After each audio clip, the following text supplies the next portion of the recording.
Boa tarde, meus amigos, boa tarde, minhas amigas.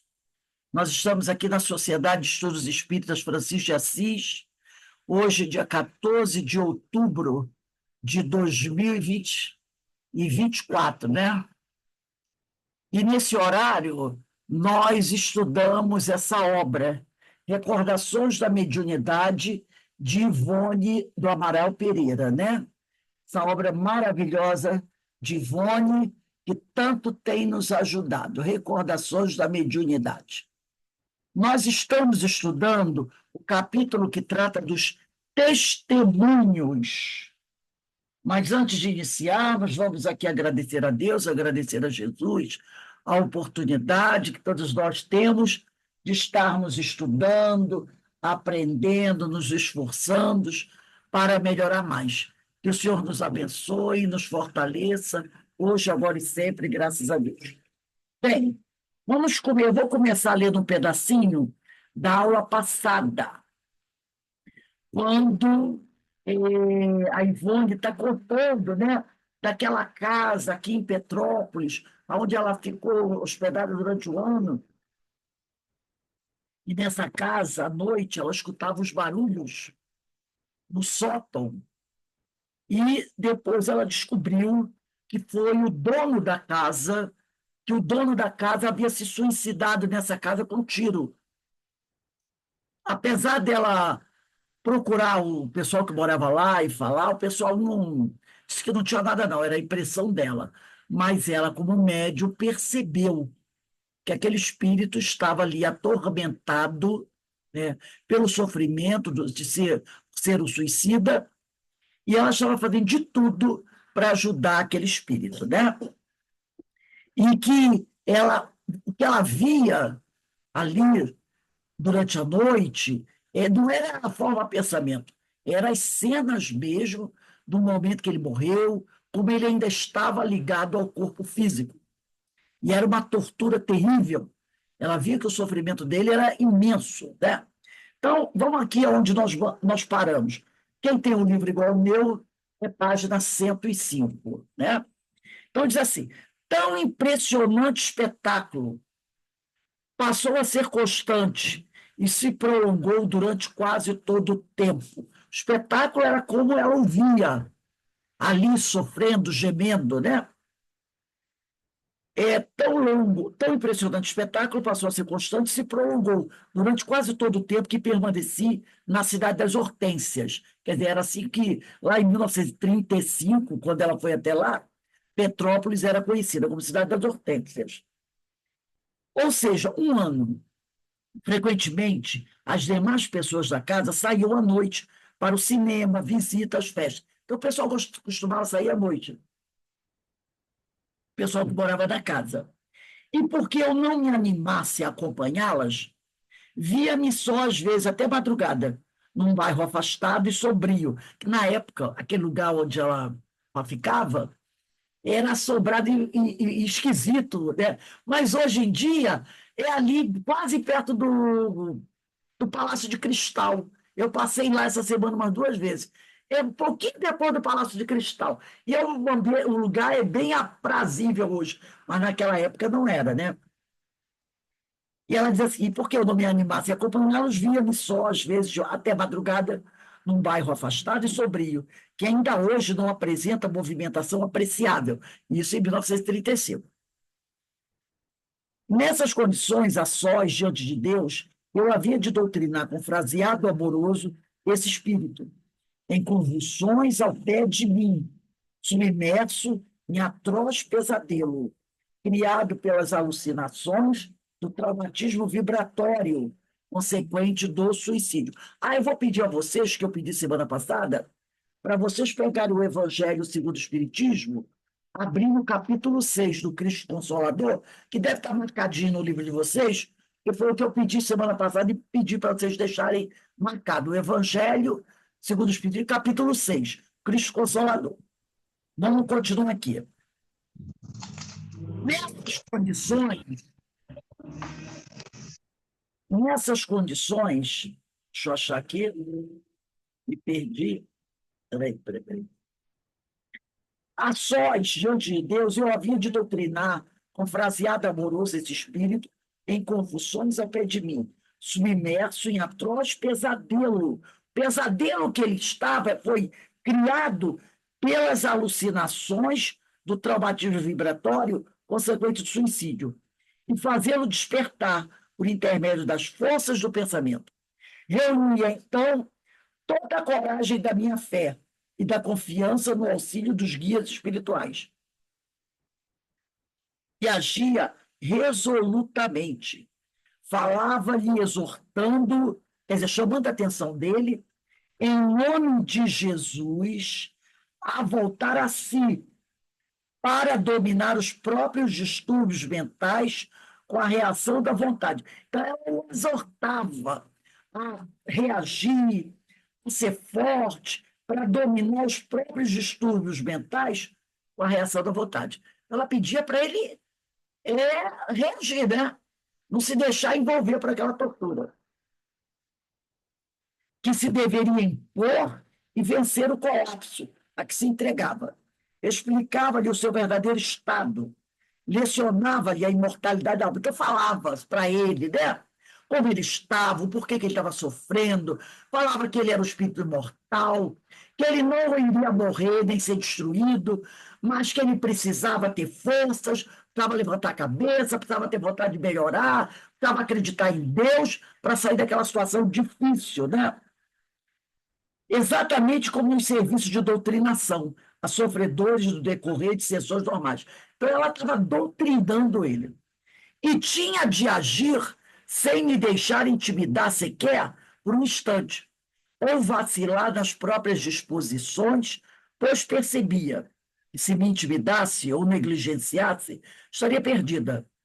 As funestas infiltrações vibratórias do suicida redundariam em obsessão inconsciente da parte dele, o que até mesmo me poderia tirar um suicídio idêntico no próprio sótão da sinistra residência. Então, ela tinha que tomar muito cuidado nessa doutrinação, muito cuidado, por quê? Porque como ela era uma ex-suicida, ela poderia até se deixar envolver pelas vibrações que vinham dele. Não que ele fizesse isso propositavelmente, não.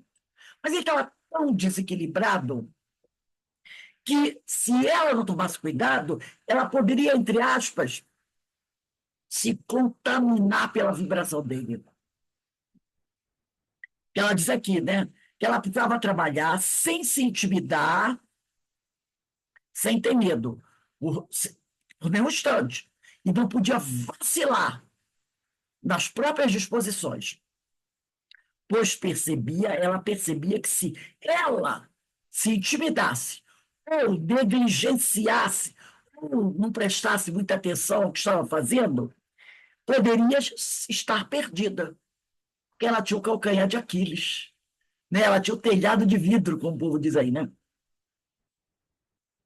As funestas infiltrações vibratórias do suicida redundariam em obsessão inconsciente da parte dele, o que até mesmo poderia atirar a um suicídio idêntico no próprio sótão da sinistra residência.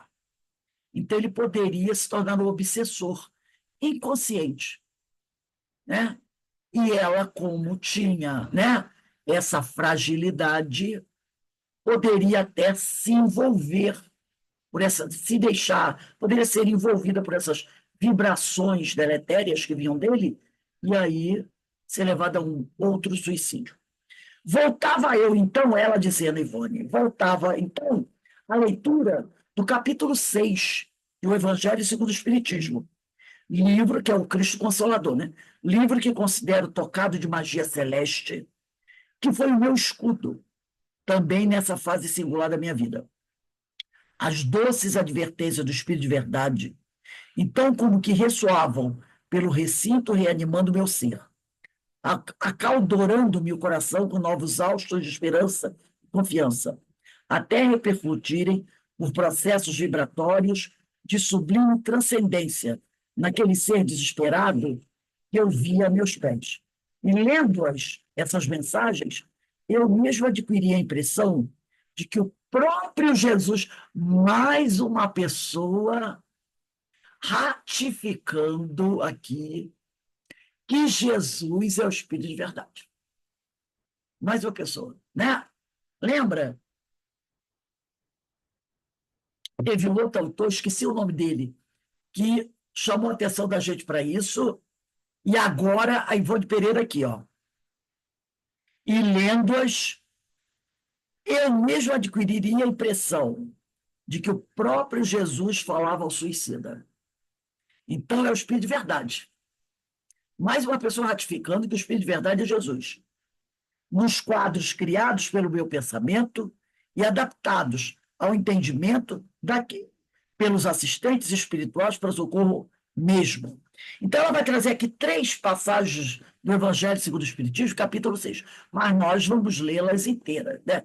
Porque quando você lê o Cristo Consolador, você não pode ler apenas um pedacinho. Então, eu vou pedir para Iraci. Iraci, eu quero que você leia do Evangelho segundo o Espiritismo, capítulo 6, o Cristo Consolador, o item 7, que é se alguém quiser anotar, quando ela escreve assim, sou o grande médico das almas, você pode botar aí do lado, item 7. Aqui, ó, ela diz assim, ó, sou o grande médico das almas, bota aí, item 7. Mas eu quero que a Iraci leia o item 7 todo no Evangelho. O Espírito de Verdade, Bordeaux, 1861. Item 7. Sou o grande médico das almas e venho vos trazer o remédio que vos deve curar. Os fracos, os sofredores e os enfermos são os meus filhos prediletos, e venho salvá-los. Vinde, pois, a mim, todos vós que sofreis e que estáis sobrecarregados, e sereis aliviados e consolados. Não procureis em lugar nenhum a força e a consolação, pois o mundo é incapaz de dá-los. Deus faz a vossos corações um chamado supremo pelo Espiritismo.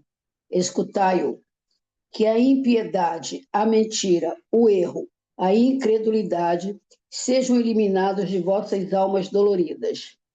Estes são os monstros que sugam o vosso sangue mais puro e que vos fazem feridas quase sempre mortais. Que no futuro, humildes e submissos ao Criador, pratiqueis sua lei divina. Amai e orai. Sede dóceis aos Espíritos do Senhor.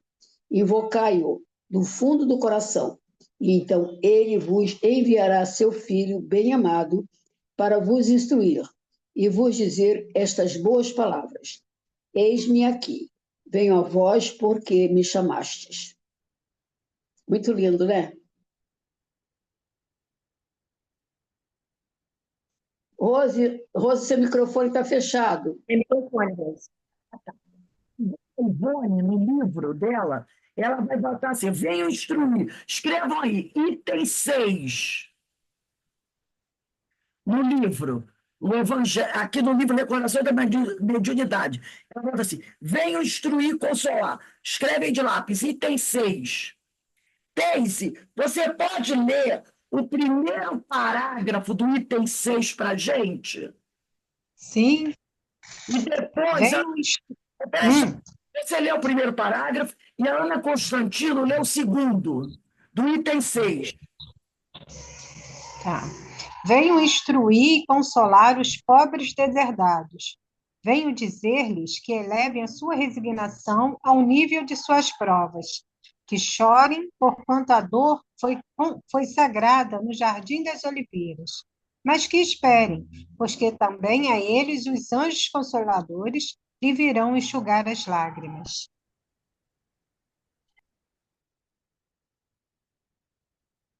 Agora é a Ana, para ler o segundo, Ana Constantino. Obreiros, traçai o vosso sulco, recomeçais no dia seguinte, a afanoso labor da véspera. O trabalho das vossas mãos vos fornece ao corpo o pão terrestre. Vossas almas, porém, não estão esquecidas. Eu, o jardineiro divino, as cultivos no silêncio dos vossos pensamentos. Quando soar a hora do repouso, é a trama da vida se vos escapar das mãos e vossos olhos se fecharem para a luz, sentirei que surge em vós a germina a minha preciosa semente. Nada fica perdido no reino de nosso Pai, e os vossos suores e misérias formam o tesouro que vos tornará ricos nas esferas superiores, onde a luz substitui as trevas e onde o mais desnudo dentre todos vós será talvez o mais resplandecente. Agora, Denise, lê para gente. Agora, vamos voltar aqui para o livro da Ivone. Ela bota assim: Deus consola. Não, não, Denise lê o terceiro parágrafo, né? Do item 6. Em verdade vos digo, os que carregam seus fardos e assistem os seus irmãos são bem amados meus. Instruí-vos na preciosa doutrina que dissipa o erro das revoltas e vos mostra o sublime objetivo da provação humana. Assim como o vento varre a poeira, que também o sopro dos espíritos dissipe os vossos despeitos contra os ricos do mundo, que são, não raro, muito miseráveis, porquanto se acham sujeitos a provas mais perigosas do que as vossas. Estou convosco e meu apóstolo vos instrui. Bebei na fonte viva do amor e preparai-vos, cativos da vida, a lançar-vos um dia, livres e alegres, no seio daquele que vos criou fracos para vos tornar perfectíveis, e que quer modeleis a vós mesmos, a vossa maleável argila, a fim de seres os artífices da vossa imortalidade.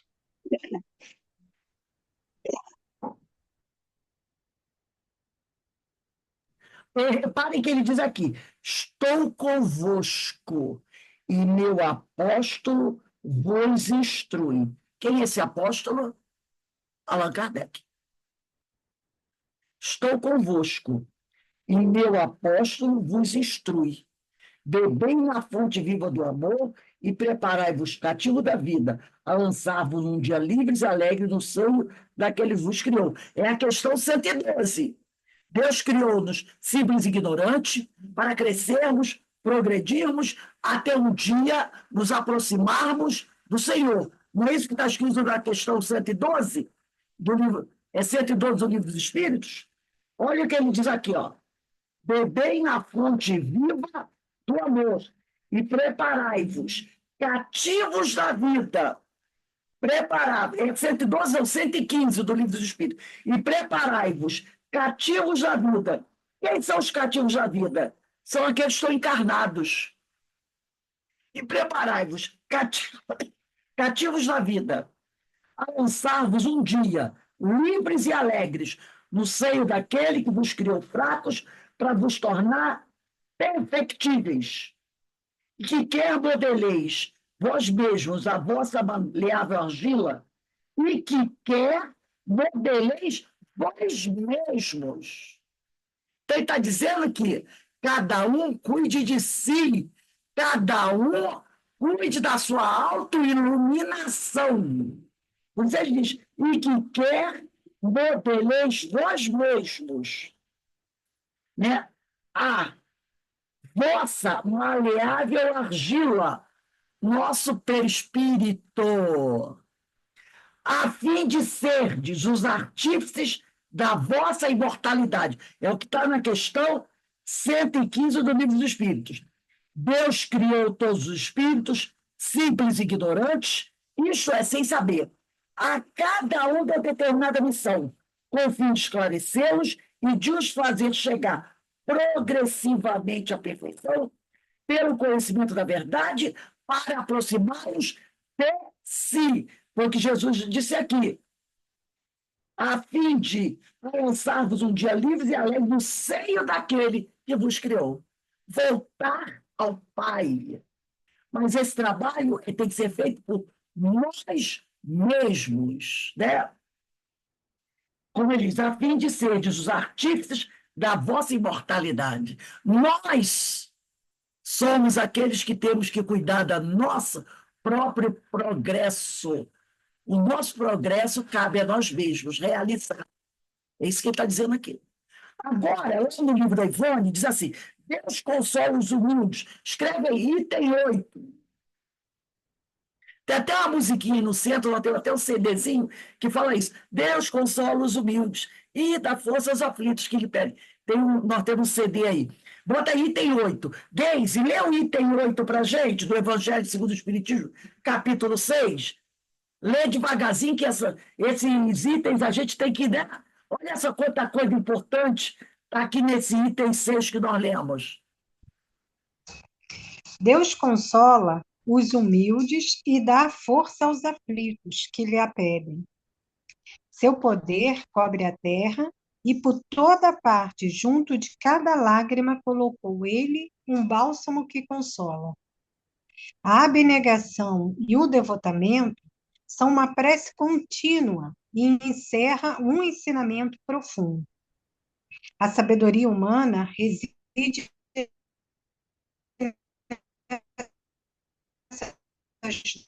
Essas duas palavras. Né? duas. Vamos ler, que a internet dela está com dificuldade. A gente vai. Palavras. Possam todos os dores dar. A minha internet está toda hora caindo, Rosa. Acho que é melhor você ler Eu vou ler o final aqui. ou alguém, se puder. Possam todos os espíritos sofredores compreender essa verdade, em vez de clamarem contra suas dores, em vez de ficar com rebeldia, né? Contra os sofrimentos morais que deste mundo vos cabem em partilha. Tomai, pois, por divisa essas duas palavras: devotamento e abnegação, e sereis fortes, porque elas resumem todos os deveres que a caridade e a humildade vos impõem. O sentimento do dever cumprido nos dará repouso ao espírito e resignação. Olha que nós estudamos hoje no Livro dos Espíritos sobre a responsabilidade paterna e materna. Né? O coração bate então melhor, a alma se serena, e o corpo se forra os desfalecimentos. Por isso que o corpo, tanto menos forte se sente, quanto mais profundamente golpeado é o espírito. O Espírito da Verdade abre 1863. Mas só olha o primeiro período desse item 8. Olha o primeiro período. Deus consola os humildes e dá força aos aflitos que lhe pedem. Percebeu? Deus consola os humildes e dá força aos aflitos que lhe pedem. Se você não pede a Deus que lhe dê forças, para Deus está tudo bem com você. Não é? Então ele diz aqui, Jesus dizendo, né? Deus consola os humildes e dá força aos aflitos que lhe pedem. Porque tem aflito por aí que não pede, que não faz uma oração, pedindo a Deus força. O que Deus vai dar? Fulano não pediu. Você não pediu. Foi igual aquele Chico, né? Uma vez sentado na porta da cozinha da casa dele reclamando. O doutor Bezerra, poxa, doutor Bezerra, o senhor está me vendo aqui com esse meu olho inflamado, doendo? O senhor não me dá uma receita com remédio para tratar meu olho? O doutor Bezerra se materializou, olhou para ele e disse assim: mas Chico, você nunca me pediu. Eu pensei que você estava querendo sofrer para reparar logo seus erros, né? Para poder purificar sua alma. Pensei que você queria sofrer para se reparar, né? Avançar moralmente mais rápido. Você estava doendo, por que você não me pediu ajuda? Ficou tão sem graça. Falou: o povo vem aqui sofrendo, pede receita para o senhor, eu falo que o senhor manda receita através de mim, todo mundo é capaz de dar uma receita com um remédio para aliviar a dor do meu olho. Você nunca me pediu. Você nunca pediu. Ó, doutor Bezerra, me dá um remédio. Aí o doutor Bezerra falou: eu pensei que você queria sofrer. Sofrer. Então, o que ele disse aqui? A gente tem que ter humildade para pedir também. Jesus fala: batem a porta, se abrirás. né? Bata e a porta se abrirá.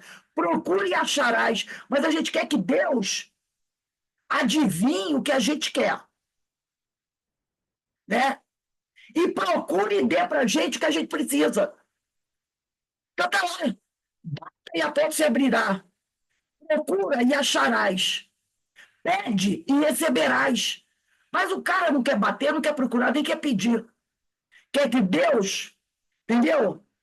Igual a outra, eu sou herdeiro de Deus e tem que me dar tudo sem eu pedir. Peraí.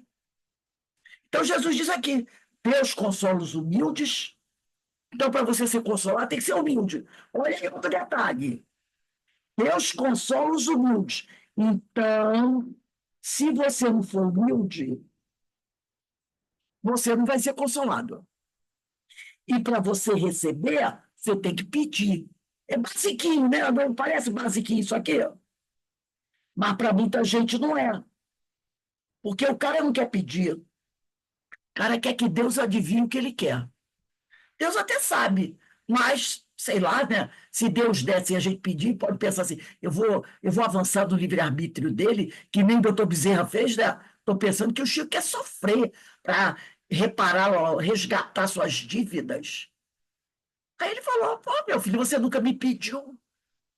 Então, essa frase, esse período aqui é importante. Deus consola os humildes e dá força aos aflitos que lhe pedem.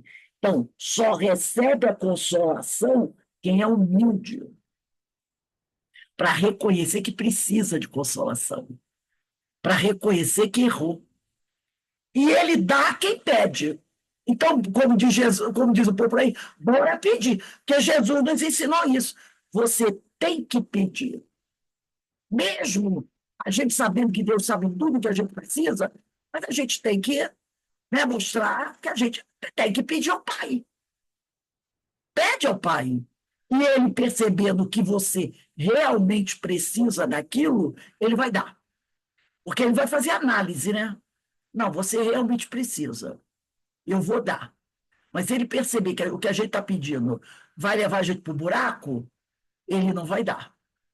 Então, se você não recebe aquilo que pediu, também passa para pensar. Não pensa assim, Deus é ingrato. Não, não pensa assim. Não, Deus, se Deus não me deu até agora, é porque Ele sabe que isso que eu estou pedindo não é agora, ou não é melhor para mim. Ele pode até me dar mais tarde, mas no momento não é o melhor. Porque nem sempre a gente sabe pedir o que é melhor para a gente, né? Vamos voltar aqui na Ivone. Então, esse é o capítulo que Ivone Pereira mais lia no Evangelho, o Cristo Consolador. Aí ela diz aqui: e tudo quanto existisse em mim de bom e aproveitável, eu empregava das súplicas de Jesus. Então, tudo que ela tinha de melhor, ela empregava nas súplicas a Jesus, para que me enviasse auxílios para socorrer o infeliz que ali estava. Então, ela precisava de ajuda, então ela pedia. Ela pedia a Jesus de todas as formas, empregando a humildade, o que ela podia, para que Jesus enviasse para ela, não para ficar para ela utilizar para ajudar aquela pessoa que precisava. Fazia-o, porém, banhada em lágrimas, as preces dela, né? Prostrada de joelho, porque meu coração sentia ser profanação, outra atitude diante da cena que em minha presença se desenrolava. Quer dizer, qualquer outra atitude frente àquela cena que não fosse da consternação, da lágrima, para ela era uma profanação, que era de uma tristeza tão grande aquilo.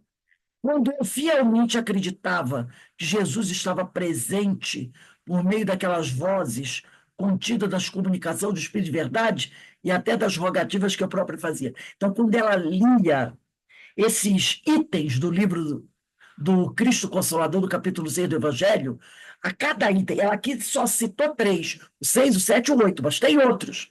Quando ela lia cada item desse, ela tinha a impressão que Jesus estava do lado dela, recitando aquele texto para ela, que são todos assinados pelo Espírito da Verdade, e é Jesus, sem sombra de dúvida. No entanto, eu sentia, diz Ivone do Amaral Pereira, que todas as minhas forças psíquicas exigiam que eu recebesse aquele espírito mediunicamente, que as correntes de atrações magnéticas da minha faculdade estavam ligadas a ele para o legítimo fenômeno da incorporação. Eu sofria com ele, sentia as dores que o afligiam, sua asfixia, suas angústias. Senti o coração pesado e dolorido, sede abrasadora, tudo que ele vinha sentindo depois do suicídio. Vertigens, mas dominava tais sensações com esforço da vontade, pela prece, suplicando sempre a assistência dos amigos espirituais, pois compreendia a origem de todo aquele mal-estar. Ela sabia a origem do mal-estar que ela estava sentindo. Ela sabia que vinha, né, das vibrações do companheiro. Lembra quando a gente estuda sobre o choque anímico? Que o choque anímico é esse. Você está ali praticando a caridade, porque você está atraindo para você o sofrimento que aquele espírito está sentindo, e você vai sentir no seu corpo físico esse sofrimento, enquanto isso, ele vai ser aliviado temporariamente daquelas dores. Né? Você está trazendo para si uma parte da dor dele. E com isso ele sente um alívio, porque você está traindo para si essa dor. É o efeito do choque anímico, né? Por isso ela diz aqui, ela dominava aquelas sensações, a sede, o coração pesado e dolorido, as vertigens. Isso não eram sintomas dela, não eram registros dela, eram registros dele, que ela estava atraindo para ela. Por isso que ela estava no processo da incorporação, choque anímico, né? Aí ela diz aqui, e aí ela pedia ajuda dos amigos espirituais, pois ela compreendia a origem de todo aquele mal-estar. Aquele mal-estar vinha dele. Suores de agonia muitas vezes corriam, gelados pela minha fronte, e muitas vezes tremuras incontroláveis me faziam entrechocar os dentes, quer dizer, bater os dentes. E nem mesmo é possível descrever o martírio que eu padeci em contato frequente com aquela suicida, a quem, apesar de tudo, eu deveria consolar e esclarecer. Ela está descrevendo aqui o choque anímico. Tentando algo em benefício geral, procurei descobrir o núcleo espírita de cuja colaboração não pudesse valer para a solução do caso. Encontrei. Então, ela procurou uma casa espírita ali em Petrópolis, perto da casa onde ela estava morando, para tentar, né, buscar nesse grupo espírita uma ajuda para esse cidadão, para esse espírito.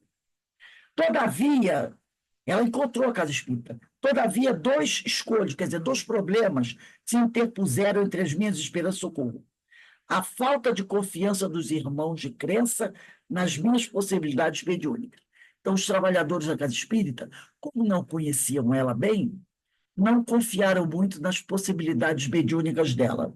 Eu não era absolutamente conhecida na cidade, e tampouco entre os irmãos de crença, entre os irmãos espíritas. E a distância que mediava entre o núcleo espírita e a casa que me hospedava. Eu desconfio, não tenho certeza, que essa casa espírita que ela frequentou, que ela foi, é Fraternidade Espírita Oswaldo Cruz, bem pertinho da nossa casa espírita. É uma casa espírita muito antiga.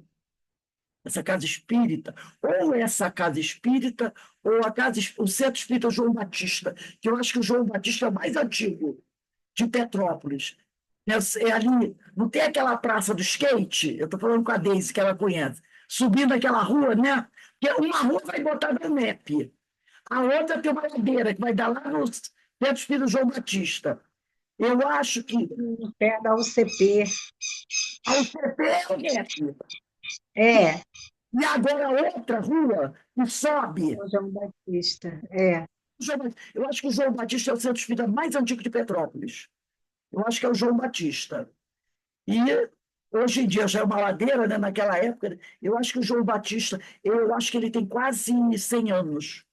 Eu acho que é o João Batista, que é o centro espírita que ela está falando aqui. Tem uns 80, 90 anos. Eu acho que é esse centro espírita. E ela diz aqui, né? E a distância que mediava, e realmente é um pouquinho distante, entre o núcleo espírita e a casa que me hospedava, pois se situava cada uma no extremo da grande cidade, enquanto o horário das reuniões era inacessível para mim, que não contava com quem quer que fosse que me pudesse acompanhar no regresso. Até hoje, para a gente ir lá, né? É meio complicado se você não for de Uber ou de ônibus, e na hora que desce, quando termina, lá em cima, né, descer aquela ladeirona, ainda é meio estranho. Eu acho que é o João Batista assim.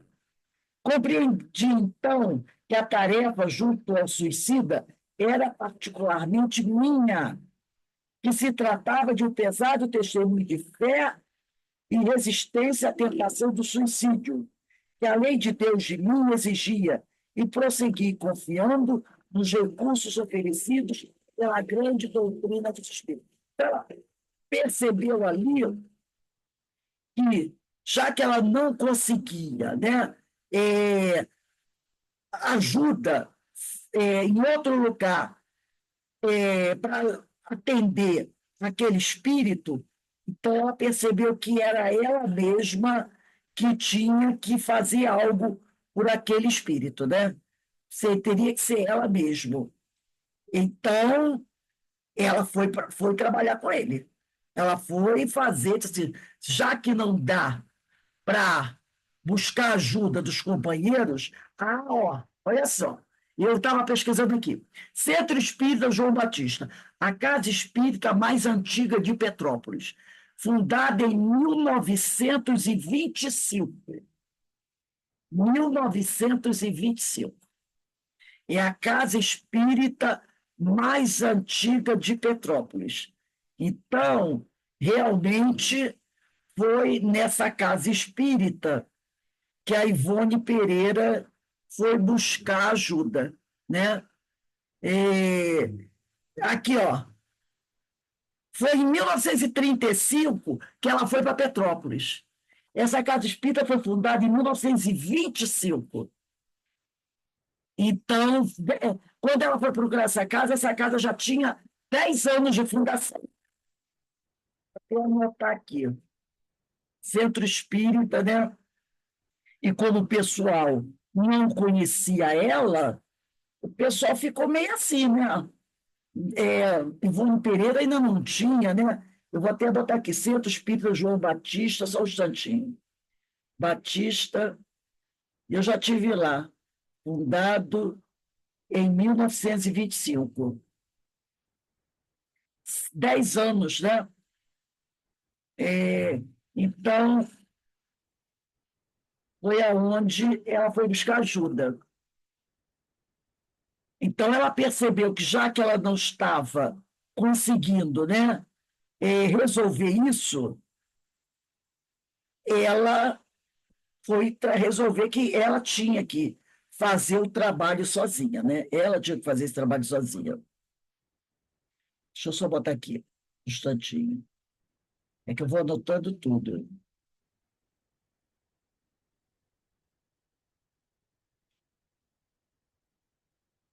Então, segue aqui. As materializações. Aí ela diz aqui, né, que compreendi, então, que a tarefa junto ao suicida, já que ela não conseguiu ajuda no grupo, era particularmente minha, se tratava de um pesado testemunho de fé e resistência, um pesado testemunho de fé e resistência à tentação do suicídio, que a lei de Deus de mim exigia. E prossegui, confiando nos recursos oferecidos pela grande doutrina dos Espíritos. Ela percebeu que ela tinha que realizar isso e com auxílio das obras kardecianas, com as obras doutrinárias. As materializações do espírito em questão, não obstante, não eram permanentes. Eu não distinguia seguidamente. Ela não via ele toda hora, né? Ela não o via toda hora. Então, ela bota aquela, eu não distinguia seguidamente, ininterruptamente. Eram, sim, frequentes, porém intermitentes. Às vezes ela vinha, às vezes ela não vinha.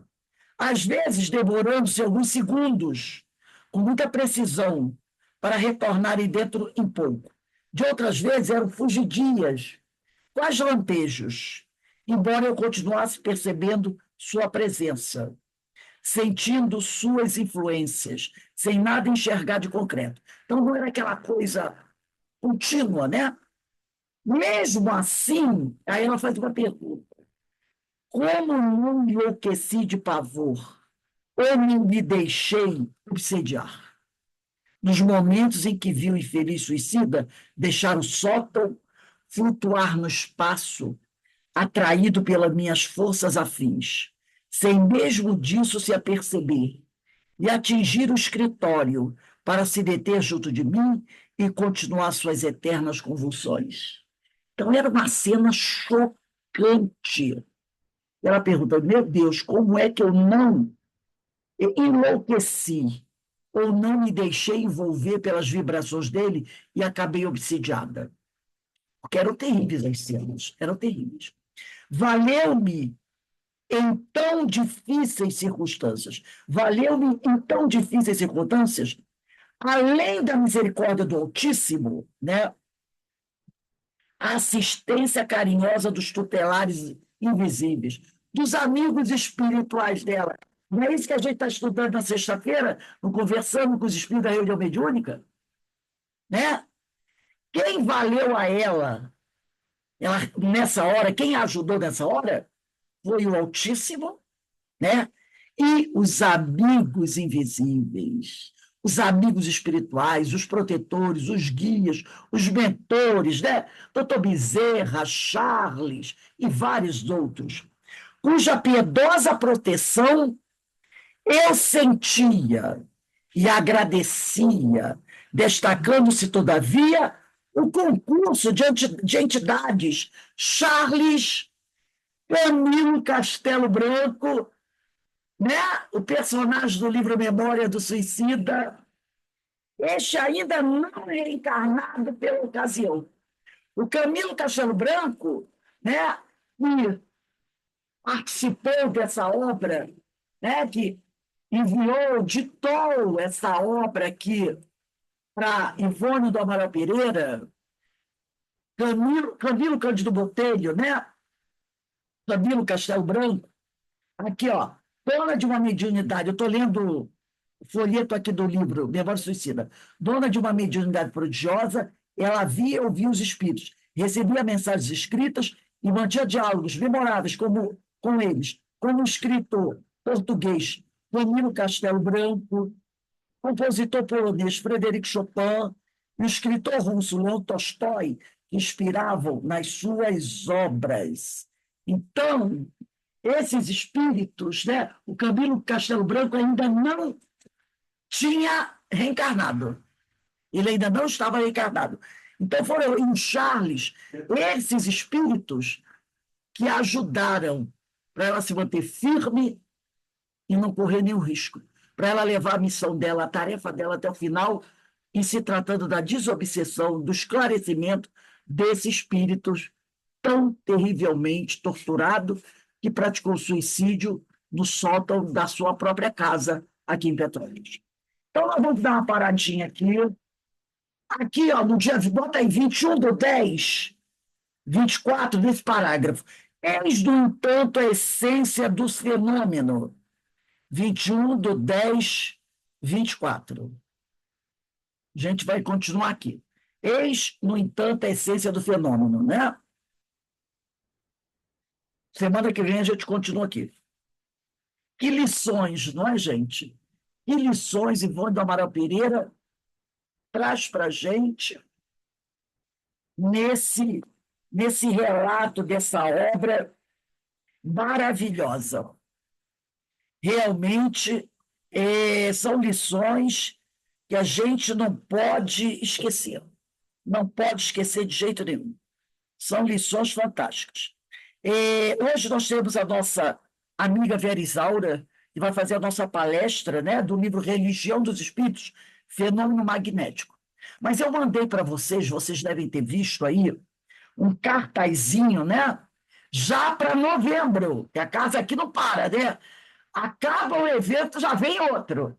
Então, em novembro, nas segundas-feiras, vai acontecer o nosso painel Espírita Ser Imortal, que nós tivemos painel Espírita Joana de Ângeles, painel Espírita sobre as drogas, o nosso painel Espírita Setembro Amarelo, Todos pela Vida, e agora nós vamos ter o painel Espírita Ser Imortal, que dia 4/11 vai ter a palestra da invigilância mental aos transtornos espirituais.